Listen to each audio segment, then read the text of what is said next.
హల్లెలూయా, హల్లెలూయా. దేవుడు మనలను ప్రేమించి ఆయన ఉచితమైన కృపను బట్టి, ప్రేమను బట్టి ఈ రాత్రికాల సమయంలో ప్రభు యొక్క పాద సన్నిధిలో చేరి ఆయన నామమును స్తుతించే ధన్యత, ఘనపరిచే ధన్యత మనకు అనుగ్రహించిన ఆ గొప్ప దేవునికి కృతజ్ఞతాస్తుతులు చెల్లించుకొనుచున్నాను. ఈ దిన వాక్య భాగముగా దేవుని వాక్యములో నుంచి యేసుక్రీస్తు ఎందుకు పునరుద్ధానమయ్యారు అనేటువంటి విషయాలు కొన్ని మనం వాక్యములో నుంచి జ్ఞాపకం చేసుకుందాం. యేసుక్రీస్తు వారు ఎందుకు పునరుద్ధానము అయ్యారు? చరిత్రలో అత్యంత ముఖ్యమైన సంఘటన క్రీస్తు శకము 30లో పస్కా తరువాత ఆదివారం జరిగింది. ఇది యేసుక్రీస్తు పునరుద్ధానమై ఉన్నది. అయితే ఈ పునరుద్ధానము చర్చి మరియు క్రొత్త నిబంధనను సాధ్యము చేసినట్లుగా మనం చూస్తూ ఉంటాం.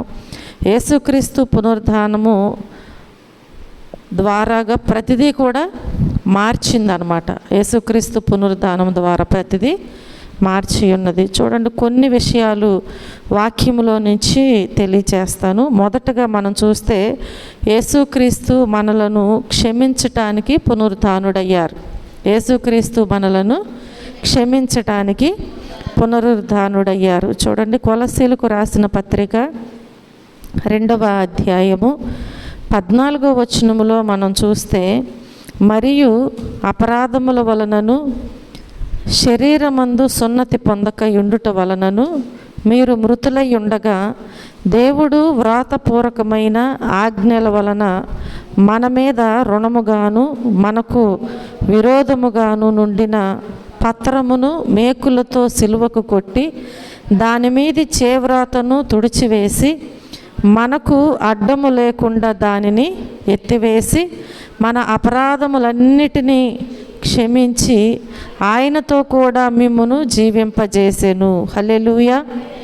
మన దేవుడు మనలను క్షమించటానికి ఆయన పునరుద్ధానమయ్యారు. దేనికోసము అంటే, దేవుడు వ్రాతపూర్వకమైన ఆజ్ఞల వలన మన మీద రుణముగాను మనకు విరోధముగాను ఉండిన పత్రమును మేకులతో సిలువకు కొట్టి దాని మీది చేవ్రాతను తుడిచివేసి మనకు అడ్డము లేకుండా దానిని ఎత్తివేసి మన అపరాధములన్నిటినీ దేవుడు ఏం చేశారు?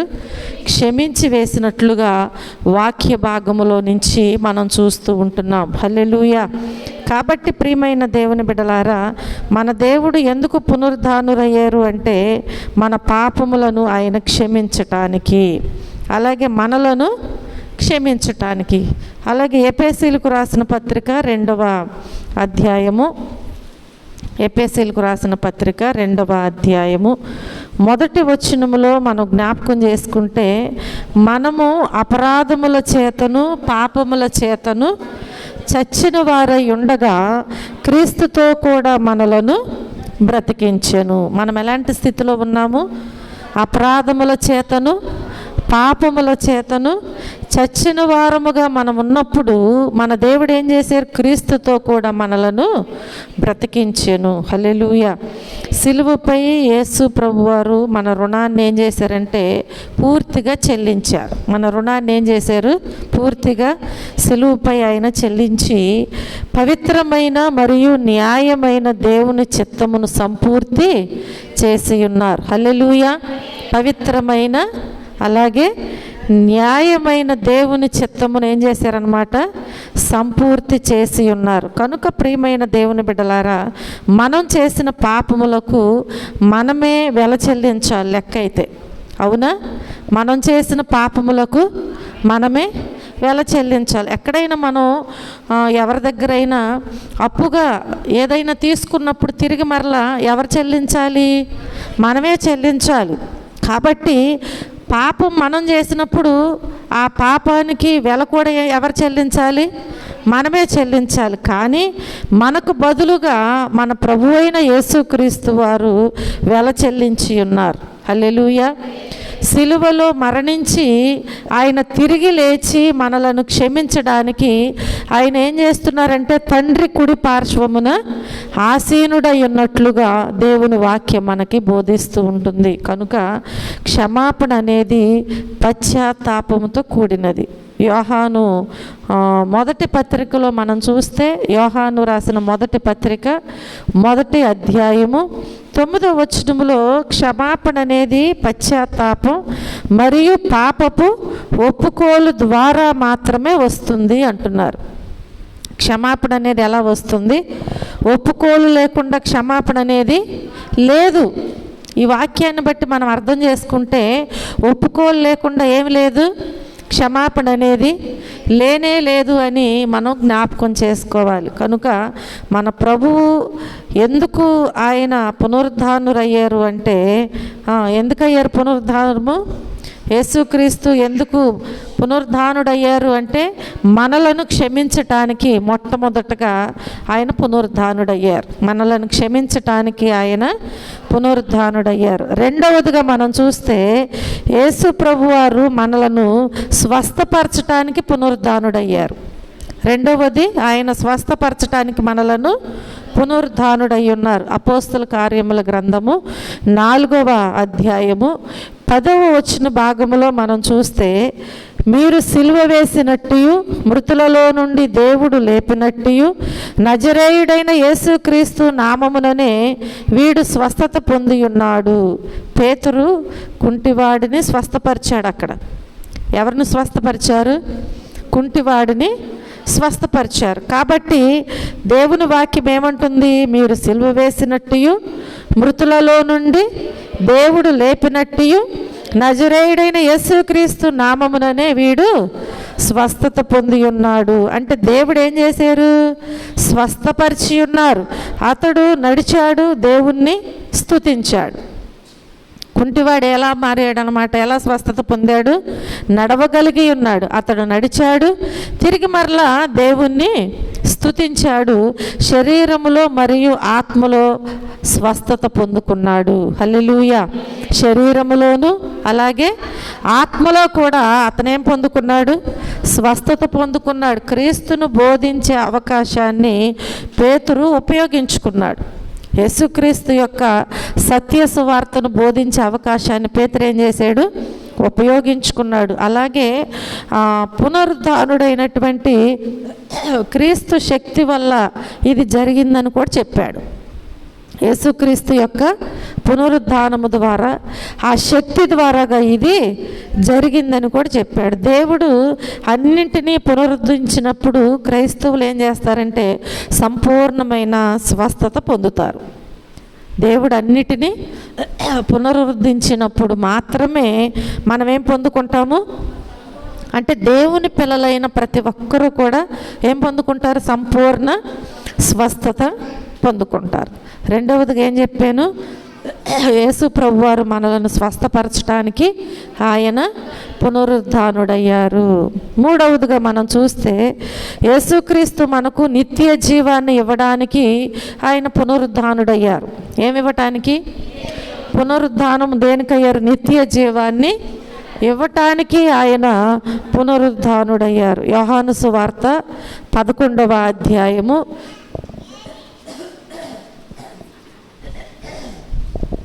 25వ వచనం నుంచి 27వ వచనం వరకు మనం చూస్తే, అందుకు యేసు పునరుద్ధానమును జీవమును నేనే, నాయందు విశ్వాసముంచువాడు చనిపోయినను బ్రతుకును. హల్లెలూయా. ఏమని సెలవిస్తున్నారు? అందుకు యేసు అంటే ఎవరు చెప్తున్నారు ఈ మాటలు? యేసు ప్రభు వారు మాట్లాడుచున్నారు. అందుకు యేసు పునరుద్ధానమును జీవమును నేనే, నాయందు విశ్వాసముంచువాడు చనిపోయినను బ్రతుకును. లాజరును మృతుల్లో నుండి లేపటం ద్వారాగా తాను పునరుద్ధానము అలాగే ఏం పొందుకున్నాడు? జీవము. అంటే యేసుక్రీస్తు మనకు నిత్య జీవాన్ని ఇవ్వడానికి ఆయన పునరుద్ధానుడు అయ్యారు. కాబట్టి ఇక్కడ మనం చూస్తే లాజరు మృతులలో నుండి లేపబడటం ద్వారాగా తాను పునరుద్ధానము అలాగే జీవము అని యేసు ప్రభువారు నిరూపించారు. యేసుప్రభు వారు అక్కడ నిరూపించి ఉన్నారు. అలాగే లాజరు సమాధి నుండి మరలా తిరిగి బయటికి వచ్చాడు. చనిపోయాడు, కానీ ఆయన తిరిగి మరలా బ్రతికి బయటికి వచ్చాడు. అలాగే దేవుని మాటల్లో మనం చూస్తే యేసు ప్రభు వారు అతని సమాధి నుంచి బయటికి రమ్మన్నప్పుడు వచ్చారు. అలాగే బట్టలు కూడా తొలగించబడినాయి. యేసు ప్రభు వారు ఏం చేశారన్నమాట, సమాధి నుంచి బట్టలు తొలగించబడినట్లుగా మనం చూస్తున్నాం. యేసు పునరుద్ధాన జీవమును ఇవ్వగలరు అని చెప్పి మనము జ్ఞాపకం చేసుకోవాలి. అంటే ప్రేత వస్త్రాలతో చుట్టారు కదా, లాజరుకి ఏం చేశారు, ప్రేత వస్త్రాలతో చుట్టారు. కాబట్టి మనం జ్ఞాపకం చేసుకుంటే ఈ లోకములో మనకు నిత్య జీవాన్ని ఇవ్వటానికి మన దేవుడు పునరుద్ధానుడు అయ్యున్నారు. కనుక జీవమై ఉన్నటువంటి క్రీస్తును మనమందరము కూడా అంగీకరించాలి లేదా? అంగీకరించాలి, విశ్వసించాలి. అందుకని విశ్వసించిన ఎడల చనిపోయినను క్రీస్తు రెండవ రాకడలో లాజరు వలె ఏం పొందుకుంటారు, జీవాన్ని పొందుకుంటారు. క్రీస్తు యొక్క రెండవ రాకడలో ఎవరైతే విశ్వసిస్తారో, ఎవరైతే నమ్ముతారో వారందరూ కూడా యేసుక్రీస్తు యొక్క రెండవ రాకడలో నిత్య జీవాన్ని పొందుకుంటారు. అది పొందుకోవాలంటే ఈ లోకంలో మనం ఏం చేయాలి, నమ్మాలి, విశ్వసించాలి. అప్పుడు తప్పకుండా మనం కూడా నిత్య జీవాన్ని పొందుకుంటాం. హల్లెలూయా. నాలుగవదిగా మనం చూస్తే యేసుక్రీస్తు మన కొరకు విజ్ఞాపన చేయడానికి పునరుద్ధానుడయ్యారు. యేసుక్రీస్తు మన కొరకు విజ్ఞాపన చేయడానికి పునరుద్ధానుడయ్యారు. రోమీలకు రాసిన పత్రిక 8వ అధ్యాయము 34వ వచనములో చూస్తే, అంతేకాదు మృతులలో నుండి లేచిన వాడును దేవుని కుడి పార్శ్వమున ఉన్నవాడును మన కొరకు విజ్ఞాపనము కూడా చేయువాడును ఆయనే. హల్లెలూయా. ఎవరైనా? పునరుద్ధానుడైన యేసుక్రీస్తు వారు. హల్లెలూయా. ఆయన ఏం చేస్తున్నారంట, మృతులలో నుండి లేచిన వాడును దేవుని కుడి పార్శ్వమున ఉన్నవాడును మన కొరకు విజ్ఞాపనము కూడా చేయువాడును ఆయనే. ఇప్పుడు మన కోసం ఆయన ఏం చేస్తున్నారు, పునరుద్ధానుడయి తండ్రి కుడి పార్శ్వమున ఉండి విజ్ఞాపన చేస్తున్నారు మనందరి నిమిత్తం. మన పాపాలు క్షమించారు, కానీ తిరిగి మరలా ఆ నిత్య జీవాన్ని పొందుకోవటానికి మనందరి కోసం ఆయన ఏం చేస్తున్నారు, విజ్ఞాపన చేస్తూ ఉంటున్నారు. హెబ్రీలకు రాసిన పత్రికలో దేవుని వాక్యములో తెలియచేయబడదు కదా, 7వ అధ్యాయము 25వ వచనములో మనం చూస్తే దేవుని వాక్యము, యేసు దేవుని కుడి పార్శ్వమున కూర్చున్నాడు, మానవాళికి తీర్పు తీర్చడానికి యేసుకు ఏముందంట, అధికారము ఉంది. యేసును తిరస్కరించను, ద్రోహము చేయను లేదా విడిచిపెట్టను అని వృధాగా ప్రగల్భాలు పలికిన పేతురు కోసము దేవుడు ఏం చేశారు, ప్రార్థన చేశారా లేదా? తప్పకుండా చేశారు. ఏమంటున్నాడు, యేసుప్రభు వారు ఒకానొక సమయంలో మాట్లాడుచూ ఉంటారు, మనుష్య కుమారుడు అప్పగించబడబోతున్నారు అని. ఆ సమయంలో ఏమని చెప్పాడు అంటే, ఎవరి సంగతో నాకు అనవసరం, నేను నిన్ను విడిచిపెట్టనయ్యా అని మాట్లాడుతూ ఉంటాడు. ఆ మాట్లాడినటువంటి ఈ పేతురు కదా ఏం చేశాడు చెప్పాలి, ఏం చేశాడు, దూరముగా వెంబడిస్తూ ఉన్నాడు. అంతేకాదు ముమ్మారు ఆయన బొంకాడు, నువ్వెవరవో, ఆయన ఎవరో నాకు అసలు తెలీదు అని చెప్పి ముమ్మారు బొంకి ఉన్నాడు. లోకాసు వార్తలో దేవుని వాక్యములో 22వ అధ్యాయము 31, 32 వచనాలలో యేసుప్రభు వారు అంటున్నారు కదా, మీ విశ్వాసము విఫలం అవ్వకుండా నేను మీకోసం ప్రార్థించాను అంటున్నారు. మన విశ్వాసము విఫలం అవ్వకుండా దేవుడు ఏం చేశారు, మన కోసం ప్రార్థన చేశాడు. ఆయన ఎందుకు పునరుద్ధానుడయ్యారు, మనందరి నిమిత్తము ఆయన ప్రార్థన చేయటానికి ఆయన పునరుద్ధానుడై ఉన్నారు. హల్లెలూయా. క్రైస్తవ జీవితాన్ని దేవునిలో బలంగా గడపటానికి దురాశ, కామము, అలాగే లోకాశలు కదా, లోకాశలను నివారించటానికి ఇవన్నీ కూడా. ఎందుకంటే ఈ లోకములో బ్రతుకుతున్నాం, మనం ఈ లోకములో జీవిస్తున్నాం కాబట్టి ఈ లోకములో జీవిస్తున్నటువంటి ప్రతి ఒక్కరికి కూడా ఏదో ఒకటి అంటుకుంటూనే ఉంటుంది. కనుక దేవుడు ఏం చేస్తున్నారు అంటే, దేవునిలో మనము బలంగా గడపాలని చెప్పి ఆయన ఉద్దేశము కాబట్టి, దేవునిలో బలంగా గడపడానికి ఈ దురాశ, కామము లేదంటే లోకాశలను నివారించటానికి, మనము జాగ్రత్తగా జీవించటానికి మన దేవుడు ఏం చేస్తున్నారంటే మన కోసం ప్రార్థన చేస్తున్నారు. నా బిడ్డలు పడిపోకుండా, జారిపోకుండా, అంటే ఈ లోకములో ఉన్న వాటిలో కొట్టుకొని పోకుండా ఆధ్యాత్మికంగా వారు బలంగా ఉండాలి దేవుళ్ళు అని చెప్పి తండ్రి ఏం చేస్తున్నాడంటే మన నిమిత్తము ఆయన ప్రార్థన చేస్తూ ఉంటున్నారు. హల్లెలూయా. చూడండి, బిల్లీ గ్రహం ఒక చిన్న దక్షిణ పట్టణం గుండా వెళుతూ ఉన్నారంట. బిల్లీ గ్రహం గారి పేరు విన్నారు కదా. ఆయన ఒకరోజు ఒక చిన్న దక్షిణ పట్టణం గుండా వెళుతూ ఉన్నారంట. వెళుతూ ఉండగా అతన్ని ఒక పోలీసు ఆపేశారంట. ఒక పోలీసు వచ్చి ఆయన్ని ఆపారంట. ఆపి అతి వేగంగా వెళ్ళినందుకు కోర్టుకు హాజరు కావాలన్నారంట. ఎవరిని? బిల్లీ గ్రహం గారిని. ఒక పోలీసు ఆపి ఆ మార్గం గుండా వెళుచున్నప్పుడు, ఒక చిన్న దక్షిణ పట్టణం గుండా వెళుచు ఉన్నప్పుడు ఆపేసి ఏమంటున్నారంటే, నువ్వు అతివేగంగా వెళుతున్నావు కాబట్టి నువ్వు కోర్టుకి హాజరు కావాలి అని చెప్పి ఆ అధికారి, అంటే ఆ పోలీసు చెప్పాడంట. చెప్పినప్పుడు ఆ అధికారి, న్యాయమూర్తి అడిగారంట. కోర్టుకి వెళ్ళిన తర్వాత అడుగుతారు కదా, అక్కడికి వెళ్ళిన తర్వాత న్యాయమూర్తి అడిగాడంట, అపరాధం చేశారా అని. ఏం చేశారు? అపరాధము అంటే తప్పు చేసావా అని చెప్పి బిల్లీ గ్రహం గారిని ఆ న్యాయమూర్తి అడిగారంట. అపరాధం చేశారంటే ఆ బిల్లీ గ్రహం గారి నేరాన్ని అంగీకరించారంట. అంగీకరించినప్పుడు న్యాయమూర్తి ఆ విషయంలో అది $10 అవుతుంది అని చెప్పారంట. ఇప్పుడు కూడా వేశారుగా, అవునా? అట్లా నిజంగా వేయకపోతే చాలా విపరీతమైనటువంటి మరి యాక్సిడెంట్లు కానీ లేదంటే రకరకాలుగా జరుగుతున్నాయి. నలుగురు ఎక్కటం, ముగ్గురు ఎక్కటం కదా, స్పీడ్గా తోలటం, హెల్మెట్ పెట్టుకుంటే మనకు సేఫ్టీ అని చెప్పినా కానీ దాన్ని పెట్టుకోకుండా ఉండటం కదా. కాబట్టి చాలా మార్పులు వచ్చినాయి. చూడండి, అక్కడ కూడా ఆయన్ని ఏమన్నారంటే $10 అవుతుంది, మీరు పరిమితిని దాటి వేగంగా వెళ్ళారు, ప్రతి మైలుకు $1, అంటే ఎన్ని మైళ్ళు ఆయన అతి వేగంగా ప్రయాణం చేశారో అన్ని మైళ్ళకి ప్రతి మైలుకి కూడా $1 అని సమాధానం ఇచ్చారంట. అర్థమైంది కదా? అర్థమైంది మీకు?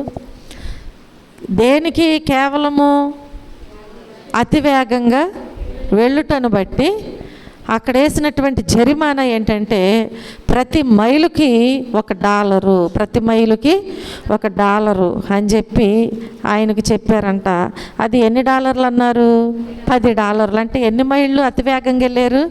10 మైళ్ళు అతివేగముగా ఆయన ప్రయాణం చేశారు. మీరు చట్టాన్ని ఉల్లంఘించారు అని చెప్పి అతను చెప్పాడంట. జరిమానా చెల్లించాలి, కానీ నేను మీకోసం చెల్లించబోతున్నాను. అక్కడ న్యాయమూర్తి చెప్పుచున్న మాటలు, $10 కట్టాలి, ప్రతి మైలుకి $1, ఇది చెల్లించాల్సిందే తప్పదు అన్నప్పుడు ఈయన చెల్లిస్తానన్నారు, సమాధానం ఇచ్చారు. కానీ మీరు చట్టాన్ని ఉల్లంఘించారు అని అతను చెప్పారు. అయినప్పటికీ ఇప్పుడు ఏమంటున్నారంటే నేను మీకోసము చెల్లించబోతున్నాను అంటున్నారు. తప్పు చేసింది ఎవరు? బిల్లీ గ్రహం గారు. న్యాయమూర్తి ఏమంటున్నాడు?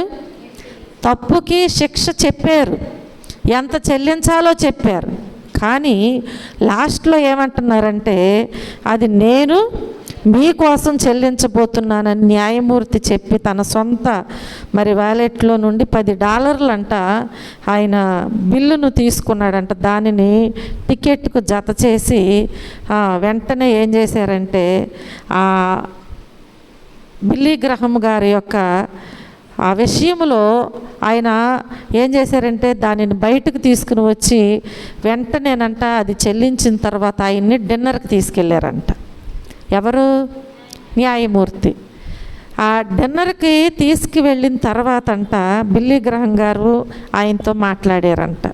ఏమంటున్నారంటే, పశ్చాత్తాపపడే పాపులను దేవుడు ఎలా చూస్తాడు? హల్లెలూయా. పశ్చాత్తాపపడే పాపులను దేవుడు ఎలా చూస్తాడు? మన న్యాయమూర్తి ఇప్పుడు ఎవరై ఉన్నారు? ఆ రోజు నిజంగా న్యాయమూర్తి ఏం చేశారు? ఆయన తప్పు చేస్తే ఆయన తప్పుకి శిక్ష ఎంతని చెప్పి, మీరు చెల్లించొద్దు నేను చెల్లిస్తానని చెప్పి తన సొంత $డాలర్లు తీసుకుని ఆయనకు బిల్లు చెల్లించి దానిని టికెట్కు జత చేసి తిరిగి మరలా ఆయన్ని ఎక్కడికి తీసుకెళ్ళారు? భోజనానికి తీసుకెళ్లారంట. హల్లెలూయా. చూడండి, మన ప్రభువైన యేసుక్రీస్తు వారు కూడా తప్పు చేసిందేమో మనం, పాపము చేసిందేమో మనం, కానీ ఆయన ఎందుకు శిలువ మరణాన్ని పొందారు? మన పాపముల నిమిత్తమే. తిరిగి ఎందుకు పునరుద్ధానుడయ్యారు? మనలను క్షమించటానికి, మన నిమిత్తము ఆయన ప్రార్థన చేయటానికి, మనకు నిత్య జీవాన్ని ఇవ్వటానికి ఆయన తిరిగి మరలా ఏమయ్యారనమాట? పునరుద్ధానుడయ్యారు. హల్లెలూయా. ఇప్పుడు మన న్యాయమూర్తి ఎవరై ఉన్నారు? మన ప్రభువైన యేసుక్రీస్తు వారు మనకు రక్షణ న్యాయవాది అవుతారు. హల్లెలూయా. మనకు రక్షణ న్యాయవాది అవుతారు ఆయన. కనుక ఈరోజు రక్షణ ఇచ్చి కాపాడే దేవునికి మనము దూరంగా ఉండటానికి వీల్లేదు. పశ్చాత్తాపపడాలి. ఏ విషయంలోనైనా దేవునికి వ్యతిరేకముగా జీవిస్తే మనం ఏం చేయాలి? తప్పకుండా ప్రతి విషయంలో పశ్చాత్తాపడాలి. అప్పుడు అంటే ఒప్పుకోవాలి. బిల్లీ గ్రహం గారు ఒప్పుకున్నారు కాబట్టే ఏం చేశారు? ఇది నువ్వు కట్టొద్దయ్యా నేను కడతానని చెప్పారు. మనం ఒప్పుకుంటే దానికి క్షమాపణ ఉంటుంది. దేవుడు క్షమించి మనల్ని నిత్య జీవానికి తీసుకుని వెళ్తారు. హల్లెలూయా. కాబట్టి ఆ విషయంలో ఎప్పుడు కూడా మనం ఏం చేయాలంటే దేవుని విషయంలో నిర్లక్ష్యము చేయకూడదు. మన పాపం విషయంలో అనాలోచనగా ఉండకూడదు. 5వదిగా చూస్తే యేసుక్రీస్తు మనకు అక్షయతను ఇవ్వడానికి పునరుద్ధానుడయ్యారు. ఏమివ్వటానికి? అక్షయతను ఇవ్వడానికి ఆయన పునరుద్ధానుడయ్యారు. కొరింథీయులకు రాసిన మొదటి పత్రిక 15వ అధ్యాయము 42వ వచనములో మనం చూసినట్లయితే, కొరింథీయులకు రాసిన మొదటి పత్రిక 15వ అధ్యాయము 42వ వచనములో మృతుల పునరుద్ధానమును అలాగే శరీరము క్షయమైనదిగా విత్తబడి అక్షయమైనదిగా లేపబడును. హల్లెలూయా. ఏంటంట ఇది? మృతుల పునరుద్ధానమును అలాగే శరీరము క్షయమైనదిగా విత్తబడి అక్షయమైనదిగా లేపబడుతుంది. చూడండి, 48వ వచనం నుంచి మనం జ్ఞాపకం చేసుకుంటే దేవుని వాక్యము మొదట మంటి నుండి పుట్టిన వాడు ఎట్టివాడో మంటి నుండి పుట్టిన వారును అట్టివారే, పరలోక సంబంధి ఎట్టివాడో పరలోక సంబంధులు అట్టివారే. చదవండి. మరియు మనము మంటి నుండి పుట్టిన వాని పోలికను ధరించిన ప్రకారము పరలోక సంబంధి పోలికయు ధరింతము. సహోదరులారా, నేను చెప్పునది ఏమనగా, రక్త మాంసములు దేవుని రాజ్యమును స్వతంత్రించుకొన నేరవు. మీకు ఒక మర్మము తెలుపుచున్నాను. ఇదిగో మీకు ఒక మర్మము తెలుపుచున్నాను. మనమందరము నిద్రించము గాని నిమిషములో ఒక రెప్పపాటున కడబూరం రోగగానే మనమందరము మార్పు పొందుదుము.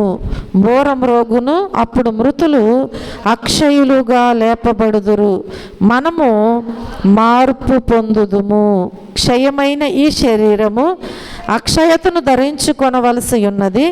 మర్త్యమైన ఈ శరీరము అమర్త్యతను ధరించుకొనవలసి ఉన్నది. మన ప్రభువు అక్షయతను ఇవ్వటానికి ఆయన పునరుద్ధానుడయ్యారు, అవునా?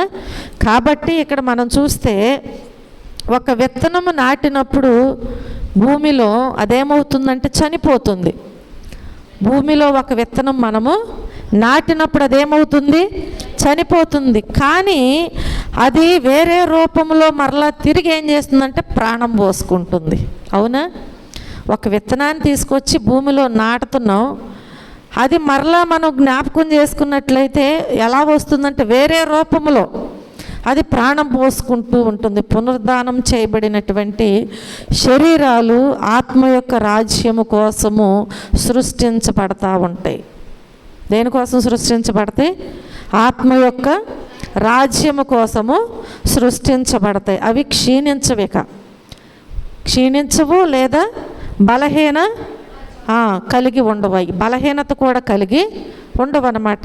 కాబట్టి అవి శారీరక అవరోధాలకు పరిమితము ఎన్నడూ కూడా కావు అని ఇక్కడ వాక్యము మనకి స్పష్టంగా తెలియచేస్తూ ఉంటుంది. వారు శాశ్వతంగా ప్రభువునందు మాత్రమే ఇక జీవిస్తారు. ఎవరి కోసం జీవిస్తారు? ప్రభువు కోసం మాత్రమే. ఎందుకని? అక్షయతను ఇవ్వడానికి దేవుడు ఈ లోకానికి పునరుద్ధానుడై ఉన్నారు. కాబట్టి దేవుడు మనకు అక్షయతనిచ్చారు కనుక మనము శాశ్వతంగా ప్రభువునందు మాత్రమే జీవిస్తూ ఉంటాం. హల్లెలూయా. చూడండి, 6వదిగా మనం చూస్తే యేసుక్రీస్తు మనకు నూతన జన్మనివ్వటానికి పునరుద్ధానుడయ్యారు. ఏమివ్వటానికి? నూతన జన్మనివ్వటానికి. పేతురు రాసిన మొదటి పత్రిక 1వ అధ్యాయము 3వ వచనములో మనం జ్ఞాపకం చేసుకున్నట్లయితే, పేతురు రాసిన మొదటి పత్రిక 1వ అధ్యాయము 3వ వచనములో చూస్తే, మృతులలో నుండి యేసుక్రీస్తు తిరిగి లేచుట వలన జీవముతో కూడిన నిరీక్షణ మనకు కలుగునట్లు, అనగా అక్షయమైనదియు నిర్మలమైనదియు వాడబారనిదియునైన స్వాస్యము మనకు కలుగునట్లు ఆయన తన విశేష కనికరము చొప్పున మనలను మరలా జన్మింపజేసెను. హల్లెలూయా. ఎలా జన్మింపజేశాడు? ఆయన తన విశేష కనికరము చొప్పున. దేవుడు మన మీద కనికరము చూపిస్తూ ఉంటాడు. కాబట్టి మనం ఎప్పుడు కూడా ఆయన విశేషమైన కనికరము మనకు ఇస్తున్నప్పుడు దానిని మనం చేజార్చుకోకూడదు, అవునా? కాబట్టి దానిని ఎల్లప్పుడూ కూడా పొందుకునే వారముగానే ఉండాలి, దానిని విడిచిపెట్టుకునే వారముగా ఉండకూడదు. ఎందుకంటే అది ఎలాంటిదంటే అక్షయమైనది, నిర్మలమైనది, ఇంకా వాడబారనిది అయినటువంటి స్వాస్యము మనకు కలుగుతుంది. కాబట్టి ఆ రీతిగా మనకు కలగటానికంట ఆయన విశేషమైనటువంటి కనికరము మన పట్ల చూపిస్తూ మనలను మరలా తిరిగి జన్మింపచేస్తూ ఉంటున్నారు. హల్లెలూయా. రోమీలకు రాసిన పత్రిక 6వ అధ్యాయము 4వ వచనములో మనం చూస్తే దేవుని వాక్యములో బాప్తిస్మము ద్వారా మరణముతో ఆయనతో సమాధి చేయబడ్డాము అంటారు. దేని ద్వారాగా? బాప్తిస్మము ద్వారాగా మాత్రమే. హల్లెలూయా. కాబట్టి ఈ బాప్తిస్మము ద్వారాగా మనం ఏమవుతున్నాం అన్నమాట చెప్పాలి. మనము బాప్తిస్మం వలన మరణములో పాలు మరియు ఆయన మరణం యొక్క సాదృశ్యం. చూడండి, ఆయనతో కూడా ఇప్పుడు మనం ఏమయ్యామంటే పాతి పెట్టబడి ఉన్నాం. ఆయనతో కూడా ఏమై ఉన్నాము? పాతి పెట్టబడి ఉన్నాము. అంటే సమాధి చేయబడ్డాము. దేని ద్వారా? బాప్తిస్మము ద్వారా మరణముతో ఆయనతో కూడా ఇప్పుడు మనం ఏం చేయబడ్డాము? సమాధి చేయబడ్డాం. కనుక క్రీస్తునందున్న మనము బాప్తిస్మము ద్వారా నూతన జీవితమును పొందుకుంటాం. ఎవరి ద్వారాగా అంటే బాప్తిస్మము ద్వారాగా మాత్రమే దేవునిలో మనము నూతన జీవితమును పొందుకుంటాం. యేసును మృతులలో నుండి లేపిన అదే శక్తి మనకు క్రొత్త జీవితానికి నాంది పలుకుతుంది అని మనం జ్ఞాపకం చేసుకోవాలి. ఆయనను లేపిన శక్తే మనకు కూడా తోడుగా ఉంటుంది. తిరిగి మనకు కూడా సహాయము చేస్తూ ఉంటుంది. హల్లెలూయా. ఈ క్రొత్త జన్మలో పరిశుద్ధాత్మ యొక్క బహుమానము ఇవ్వబడింది. ఈ క్రొత్త జన్మలో ఏమి ఇవ్వబడింది? పరిశుద్ధాత్మ యొక్క బహుమానము మనకు ఇవ్వబడింది. మనలోని పాత ఆదాం అన్నమాట. మనలో ఎవరు ఉండాలి? పాత ఆదాం. కాబట్టి మనలో ఈ పాత ఆదామును, మనలో ఉన్న అన్ని పాపపు తలంపులను, ఆదాము దేవుని మాటను తిరస్కరించి ఏమైపోయాడు? వెలివేయబడ్డాడు, త్రోసివేయబడ్డాడు కదా. కాబట్టి అంటే దేవుని ఆజ్ఞను అతిక్రమించాడు. కాబట్టి ఈ ఆదాం మనలో ఉంటాకి వీల్లేదు. దేవుని ఆజ్ఞను మనం అతిక్రమించటానికి వీల్లేదు. కనుక దేవుని ఆజ్ఞను అతిక్రమించేటువంటి ఈ పాత ఆదామును మనలో ఉండనివ్వటానికి వీల్లేదు. మనలో ఉన్న అన్ని పాపపు తలంపులను పరిశుద్ధాత్మ ద్వారా మనం ఏం చేయొచ్చు అంటే అధిగమించవచ్చు, అంటే వాటిని తీసివేసుకోవచ్చు. దేని ద్వారాగా అంటే పరిశుద్ధాత్మ శక్తి ద్వారాగా. అది మనలో ఉన్నప్పుడు మనలో ఏదైనా ఒకవేళ పాపం ఉంటే అదేం చేస్తుందంటే ఒప్పింపజేస్తుంది. పరిశుద్ధాత్మ ఏం చేస్తుంది? ఒప్పింపజేస్తుంది. అది మనలో దాచిపెట్టదు అనమాట.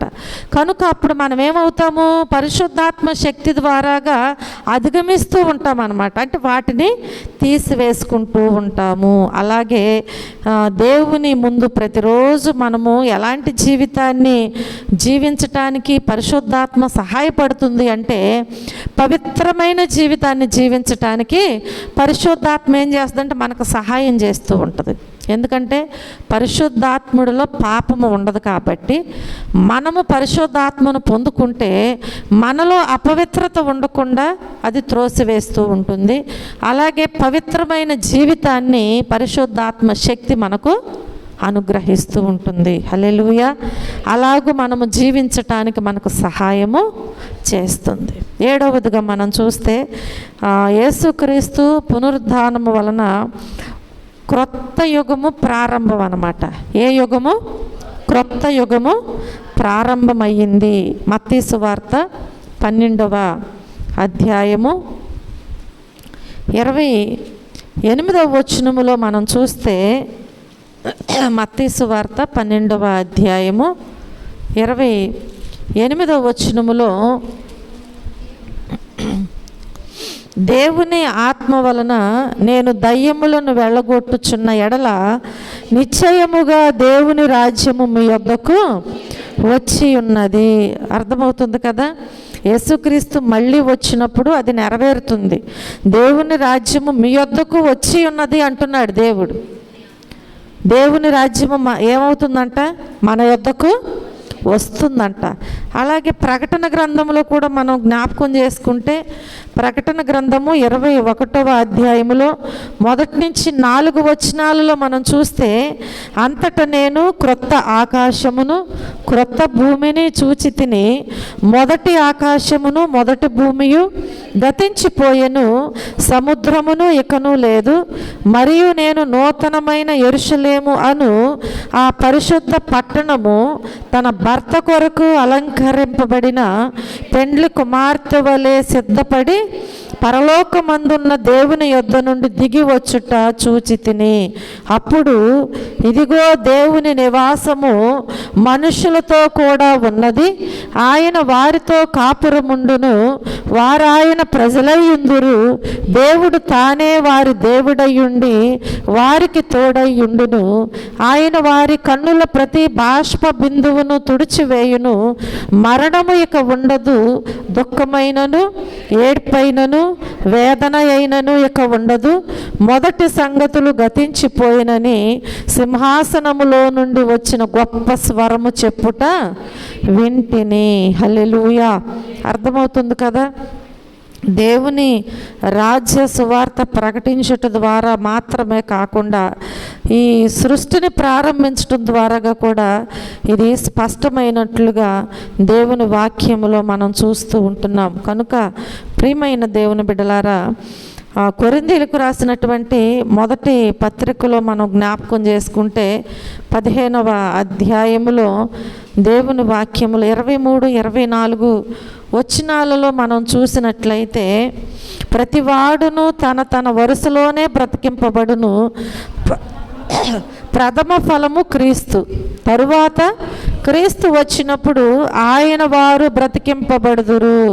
అటు తరువాత ఆయన సమస్తమైన ఆధిపత్యమును, సమస్తమైన అధికారమును, బలమును కొట్టివేసి తన తండ్రి అయిన దేవునికి రాజ్యము అప్పగించును. అప్పుడు అంతము వచ్చును. హల్లెలూయా.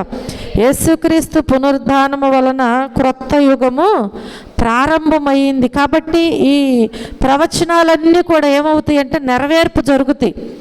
పాత నిబంధనలో ఉన్న ప్రవచనాలన్నీ ఏ రీతిగా నెరవేర్పు జరిగినాయో యేసుక్రీస్తు వచ్చిన తరువాత ఈ క్రొత్త యుగము ప్రారంభమైంది కూడా మనం తప్పకుండా చూస్తాము. హల్లెలూయా. కనుక యేసుక్రీస్తు మళ్ళీ వచ్చినప్పుడు ఇది నెరవేరుతుందన్నమాట. యేసుక్రీస్తు మళ్ళీ వచ్చినప్పుడు తప్పకుండా ఇదేమవుతుంది, నెరవేరుతుంది. చూడండి, మత్తయి సువార్తలో 12వ అధ్యాయము, మత్తయి సువార్త 12వ అధ్యాయము 28వ వచనములో మనం జ్ఞాపకం చేసుకుంటే, దేవుని ఆత్మ వలన నేను దయ్యములను వెళ్ళగొట్టుచున్న ఎడల నిశ్చయముగా దేవుని రాజ్యము మీ యొద్దకు వచ్చి ఉన్నది. అవును కదా, దేవుని రాజ్యం ఎక్కడికి వస్తుందంట, మన యొద్దకు వస్తుందంట. కాబట్టి యేసుక్రీస్తు రాకతో ఇప్పుడేమి ప్రారంభమైందంటే క్రొత్త యుగము ప్రారంభమైంది. యేసుక్రీస్తు యొక్క రాకతో ఏం ప్రారంభమైంది, క్రొత్త యుగం ప్రారంభమైంది. దేవుని రాజ్యం సువార్త అన్నమాట. దేవుని రాజ్యము సువార్త ప్రారంభమయ్యింది. హల్లెలూయా. అలాగే దేవుని రాజ్య సువార్త ప్రకటించడం ద్వారా మాత్రమే కాకుండా ఈ సృష్టిని ప్రారంభించడం ద్వారా కూడా ఇదేమవుతుందంటే స్పష్టమైనదిగా మనం ఈ వాక్యాల్లో చూస్తూ ఉంటాం.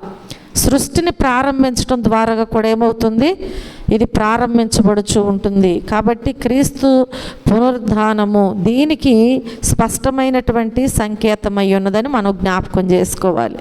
ఆయన పునరుద్ధానము దీనికి సంకేతమై ఉంది. దేనికి, క్రొత్త యుగము ప్రారంభమైందని చెప్పి మనం జ్ఞాపకం చేసుకోవాలి. కనుక యేసుక్రీస్తు వారు మనం చూస్తే దేవుని వాక్యములో క్రీస్తునందు చనిపోయిన వారందరూ కూడా తిరిగి మరలా క్రీస్తు కూడా వచ్చినప్పుడు కదా, క్రీస్తునందు చనిపోయిన వారందరూ క్రీస్తు వచ్చినప్పుడు ఆయనతో కూడా ఏమవుతారని చదివే మనం, లేపబడతారనమాట. ఆయనతో కూడా మరలా తిరిగి లేపబడతారు. ఆయనతో కూడా తిరిగి లేపబడి ఈ క్రొత్త యుగములో ఆయనతో పాటు ఐక్యమైపోయి 1000 ఏండ్ల పరిపాలన, ఎన్ని ఏండ్లు, 1000 ఏండ్ల పరిపాలనలో ఇప్పుడు వీళ్ళందరూ ఏమవుతారు, ఎవరైతే లేపబడుతున్నారో వారందరూ పాలు పప్పులు పొందుకుంటారు. ఈ 1000 ఏండ్ల పరిపాలనలో ఈ లేపబడినటువంటి వారందరూ కూడా పాలు పంపులు పొందుకుంటూ ఉంటారు. అట్టి కృప ఇప్పుడు దేవుడు మనందరికీ దయచేయాలి అంటే మనం ఏం చేయాలి, ఇప్పుడు ఏం చేయాలండి, యేసుక్రీస్తు పునరుద్ధానుడై ఆయన తిరిగి లేపబడి ఆరోహణమయ్యారు. మరలా ఎప్పుడు వస్తారో మనకి తెలియదు. కానీ ఆయన పునరుద్ధానము ద్వారా క్రొత్త యుగము ప్రారంభమైంది. ఆయన ఎప్పుడు వస్తే అప్పుడు ఏమైపోద్ది, అంతమైపోతుంది. కనుక తప్పకుండా ఆయన 1000 ఏండ్ల పరిపాలనలో ఆయనతో కూడా ఉండే కృప నాకు కావాలి అంటే దేవునికి మనము సన్నిహితముగా ఉండాలి, దేవునికి ఇష్టలుగా ఉండాలి, ఆయన ఆజ్ఞను అనుసరించి జీవించాలి. అలాగే తిరిగి మరలా రాకడ ఉందని నమ్మాలి, విశ్వసించాలి. అప్పుడే మనము తగిన సిద్ధపాటు కలిగి జీవించగలుగుతాం. మరి అలాంటి దేవుని మహాకృప మనందరికీ కూడా దేవుడు దయచేయునుగాక. ఆమేన్. చిన్న ప్రార్థన చేసుకుందాం. ప్రేమ కలిగిన తండ్రి, కృప కలిగిన మా దేవ, మా రక్షకుడా, మీ పరిశుద్ధమైన నామమునకు లెక్కలేని కృతజ్ఞతాస్తుతులు, స్తోత్రములు, వందనాలు తెలియజేస్తున్నాను ప్రభువా. అయ్యా, మీ ఉచితమైన కృపను బట్టి, ప్రేమను బట్టి తండ్రి, ఈ రాత్రికాల సమయంలో యేసుక్రీస్తు ఎందుకు పునరుద్ధానమయ్యారు అని విషయాలు మాకు తెలియచేశారు ప్రభువా. అయ్యా, మమ్మలను క్షమించటానికి, మమ్మలను స్వస్థపరచటానికి, అలాగే నా ప్రభువా మాకు నిత్య జీవాన్ని ఇవ్వడానికి, అయ్యా మా కొరకు విజ్ఞాపన చేయడానికి నాయన, అయ్యా ఇదిగో నా ప్రభు మాకు అక్షయతను ఇవ్వడానికి, నూతన జన్మను ఇవ్వడానికి, అలాగే క్రొత్త యుగము ప్రారంభమైనదని సూచికగా నా ప్రభు మీరు మా నిమిత్తము నాయన మరి పునరుద్ధానమై ఉన్నట్లుగా మేము వాక్యాలలో చూసి ఉన్నాం. దయగలిగిన దేవ, విత్తబడిన ప్రతి విత్తనము కూడా బిడ్డల హృదయాలలో నూరంతలుగా ఫలింపబడినట్లు సహాయము దయచేయండి. విన్న వాక్యాన్ని విడిచిపెట్టక నాయన హృదయములో భద్రపరుచుకుని తిరిగి నెమరవేసుకునేటువంటి జ్ఞానము, జ్ఞాపక శక్తిని బిడ్డలందరికీ మీరు దయచేయండి. వచ్చిన బిడ్డలను బట్టి మీకు వందనాలు ప్రభువా. దయగలిగిన దేవ, అయ్యా విన్న వాక్యాన్ని నాయన అయ్యా మీరే నా ప్రభు మాతో మాట్లాడి ఉన్నారని విశ్వసించి నమ్మినైనా మీలో బలవంతులుగా సాగిపోవటానికి మీ సహాయము దయచేయమని అయ్యా ఈ సమయంలో ప్రార్థిస్తున్నాను ప్రభువా. రక్షణ లేని బిడ్డలకి రక్షణ భాగ్యమును దయచేయండి. రక్షించబడిన బిడ్డల మీ యందు భయభక్తులు కలిగినైనా అంతము వరకు నమ్మకంగా జీవించటానికి మీ సహాయము దయచేయండి. అట్టి కృపా భాగ్యమునైనా మాకందరికీ మీరు అనుగ్రహించమని అయ్యా సంఘమును దీవించి ఆశీర్వదించమని అయ్యా ఈ దేశంలో అనేక మంది బిడ్డలు నాయన మార్పు చెందటానికి, మీ బిడ్డలుగా అంగీకరించబడటానికి నాయన మీలో ముందుకు సాగిపోవటానికి మీ సహాయము దయచేయమని యేసుక్రీస్తు అతి శ్రేష్టమైన నామములో ఈ ప్రార్థన మనవలు అడిగి వేడుకుని పొందుకొని ఉన్నాము మా పరమ తండ్రి. ఆమేన్. మన తండ్రి అయిన దేవుని ప్రేమ, కుమారుడైన యేసుక్రీస్తు కృప, పరిశుద్ధ ఆత్మని యొక్క అన్యోన్య సహవాసము, ఆదరణ ఇప్పుడు ఎల్లప్పుడూ సదాకాలము తోడై ఉండి ఆదరించి రక్షించునుగాక. ఆమేన్.